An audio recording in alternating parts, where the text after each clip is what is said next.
Hello అండి. అందరూ ఎలా ఉన్నారు? బాగున్నారా?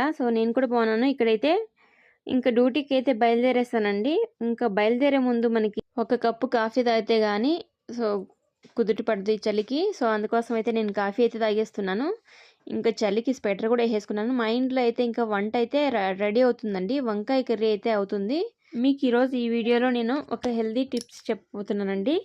మనకి ఫ్యాట్ అన్నది ఎక్కువ ఉన్నప్పుడు మనం ఏం చేయాలంటే నేను ఇక్కడ జ్యూస్ అయితే చూపిస్తాను. లోకి అంటారు హిందీలో.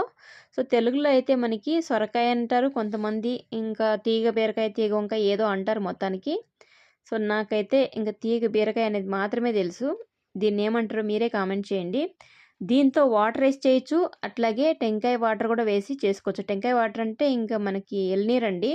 ఆ వాటర్‌తో కూడా చేసుకోవచ్చు. ఇది డైలీ ఒక గ్లాస్ మార్నింగ్ తీసుకున్నట్లయితే పొరగడుపున హెల్తీగా ఫ్యాట్ అనేది చాలా బాగా తగ్గుతదండి. వెయిట్ లాస్ అనేది బాగా అవుతారు.